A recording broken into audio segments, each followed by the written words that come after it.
Hello guys, my name is Vinay और मैं आज आप लोगों के लिए लाया हूँ पेपर नंबर 7 ग्रुप 2 का EIS-SM का पेपर पैटर्न एनालिसिस। सो चालू करते हैं। सो गाइस, जैसे आप लोग अपनी स्क्रीन पे देख पा रहे हो, EIS-SM का पेपर दो पार्ट्स में डिवाइड किया गया है। First of all first part में रहेगा MCQs जो कि आएगा 30 मार्क्स के लिए, और इस MCQs में भी दो बाइफर्केशन है। फर्स्ट ऑफ ऑल EIS में से 15 मार्क्स का MCQ आएगा, सेकंड है SM जिसमें से 15 मार्क्स का MCQ आएगा। अब EIS का जो MCQ है उसके अंदर 10 मार्क्स का केस स्टडी आएगा और फिर 5 मार्क्स का जनरल MCQs आएगा। अब ये केस स्टडी में कैसे MCQs आएंगे, मतलब आपको एक पैराग्राफ दिया रहेगा पूरा और उसकी पैराग्राफ पे बेस्ड आपको नीचे दिए हुए गए क्वेश्चंस सॉल्व करने होंगे। सो ऐसे टाइप के क्वेश्चंस को सॉल्व करने का बेस्ट स्ट्रैटेजी यही है कि पहले हमें क्वेश्चंस पढ़ लेने चाहिए एकदम अच्छे से, देन हमें सॉल्व करना, हमें पैराग्राफ फिर पढ़ना चाहिए। सो इससे हमारा टाइम जो हमें सॉल्व करने के लिए लगने वाला था वो कम हो जाएगा। Next is general MCQs। General MCQs में डायरेक्टली हम लोग ऐसा बोल सकते हैं कि ये थियोरेटिकल MCQs है। सीधा एक लाइन पढ़ो, उसमें किस 4 ऑप्शन में से किस चीज़ से रिलेट कर रहा है उस चीज़ को सिलेक्ट करो एंड हो गया आपका सॉल्व। सो यही पैटर्न पे बेस्ड हम लोग का स्ट्रैटेजिक मैनेजमेंट का MCQs भी ऐसे ही आएंगे। सो अब हम लोग देखते हैं पार्ट 2। पार्ट 2 में है डिस्क्रिप्टिव पूरा पेपर, यानी कि हमें यहाँ पे लिखना होगा पूरा। सो पार्ट 2 में दो पार्ट, ये डिस्क्रिप्टिव पेपर जो है उसे दो पार्ट्स में डिवाइड किया गया है। First is section A and second is section B। Section A रहेगा फ्रॉम EIS और सेक्शन B रहेगा फ्रॉम SM। अब EIS का जो पेपर है वो 35 मार्क्स का डिस्क्रिप्टिव आएगा और स्ट्रैटेजिक मैनेजमेंट का जो है वो भी 35 मार्क्स का डिस्क्रिप्टिव पेपर आएगा। अब इसमें से EIS के लिए अब हम लोग स्पेसिफिकली अब हम बात करते हैं। जो EIS का पेपर है उसमें क्वेश्चन नंबर 1 जो रहेगा 5 मार्क्स का वो रहेगा कंपलसरी, और फिर क्वेश्चन नंबर 2 से लेके हम लोग का क्वेश्चन नंबर 5, इसके अंदर हम लोग को कौन से भी 3 क्वेश्चंस ऑप्ट करने हैं। सो आप लोगों ने देखा ही होगा कि जो हमारे EIS की मॉड्यूल है वो बहुत लंबी है और बहुत बड़ी है as compare to strategic management. So हमें यहाँ पे पेपर पैटर्न में उस चीज़ को पढ़ने के कुछ हिंट्स दिए गए हैं। यहाँ पे आप जैसे देख सकते हो, from question number 2 to question number 5 maximum mark of the question is 6 marks. So हमें इतना तो यहाँ से पता लग ही गया है कि 6 मार्क का मिनिमम पॉइंट, 6 मार्क का क्वेश्चन मैक्सिमम पूछा जा सकता है। तो अगर 6 मार्क का मैक्सिमम क्वेश्चन पूछा जा सकता है तो हमें मैक्सिमम 6 पॉइंट्स ही लिखने होंगे आंसर में। मिनिमम 6 पॉइंट्स तो चाहिए ही चाहिए, एटलीस्ट इतना चाहिए ही चाहिए ताकि हमें फुल मार्क्स मिल सके। और मिनिमम मार्क्स है from question number 2 to question number 5 जो कि है 4 मार्क्स। सो मिनिमम हमें 4 पॉइंट्स से लेके 6 पॉइंट्स तक आंसर के लिए प्रिपेयर करने होंगे। अब ये डिपेंड करेगा क्वेश्चन टू क्वेश्चन। जैसे केस सिनेरियो टाइप के क्वेश्चंस में हमें 6 मार्क का लिखना है तो उसके अंदर हम लोग को थोड़ा लंबा चौड़ा लिखना पड़ेगा, जो कि मोस्टली रहना चाहिए आपका पेपर अराउंड 1.5 पेज का क्वांटिटी रहना चाहिए बैर मिनिमम। और 4 मार्क के आंसर्स के लिए आपका मैक्सिमम पेज साइज़ रहना चाहिए 1 पेज, या इससे आप ज़्यादा भी जा सकते हो। अब हम लोग बात करते हैं केस सिनेरियो में क्या आता है और कैसे टाइप के क्वेश्चंस आते हैं केस सिनेरियो में। सो केस सिनेरियो में आपको वो एक सिचुएशन देंगे और उस सिचुएशन में से हमें आइडेंटिफाई करना होगा कि ये सिचुएशन किस टॉपिक से रिलेट कर रहा है, और फिर ये टॉपिक से जब ये रिलेट कर रहा है तो इसमें भी कौन सा पार्ट हमें पूछा गया, एडवांटेजेस, डिसएडवांटेजेस, कैरेक्टरिस्टिक्स, या फिर उसका कोई अदर पॉइंट्स, और फिर उस हम लोग को स्पेसिफिक पॉइंट्स को हमें एक्सप्लेन करना होगा उस आंसर में। सो आंसर को हम लोग कैसे प्रेजेंट कर सकते हैं यहाँ पे, पहले तो हमें यहाँ पे करना होगा, उसे सिचुएशन को एक्सप्लेन करना होगा, और उस सिचुएशन को एक्सप्लेन करने के बाद हमें उस सिचुएशन को हमारे आंसर से लिंक कैसे हो रहा है वो एक्सप्लेन करना होगा, और देन हमें अपना आंसर प्रेजेंट करना होगा। तो नेक्स्ट पार्ट हम देखते हैं अब थ्योरी के।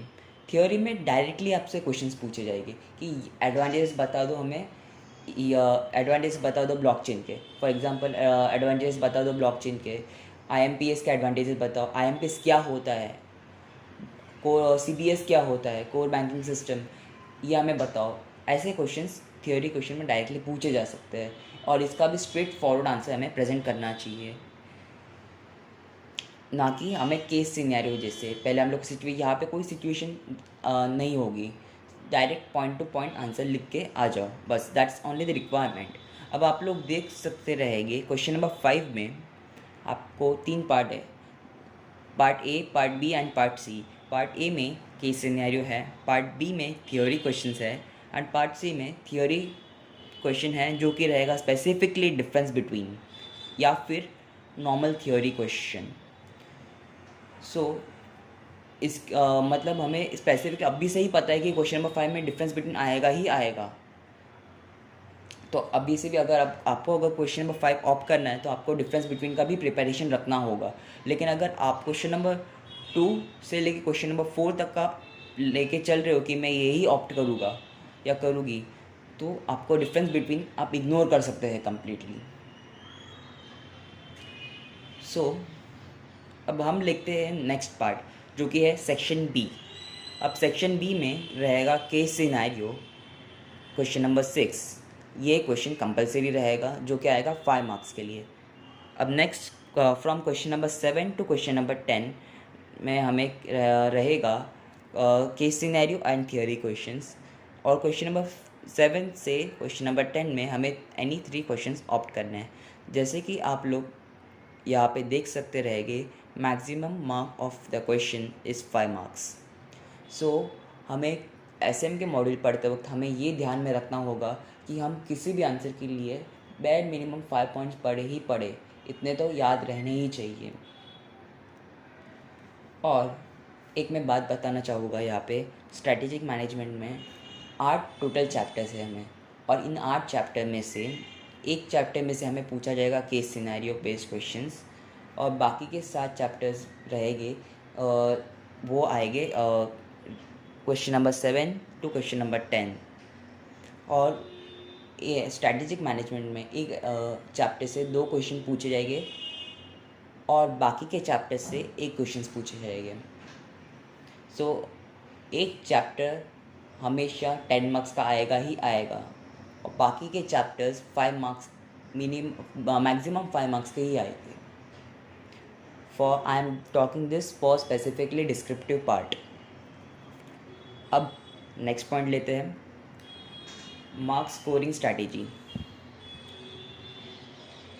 उससे पहले एक पॉइंट आपको बताना चाहूँगा, यहाँ पे भी केस सिनेरियो के लिए सेम जैसा मैंने EIS में एक्सप्लेन किया था वही यहाँ पे भी अप्लाई होगा, और सेम थियोरी पार्ट भी ऐसे ही पूछा जाएगा।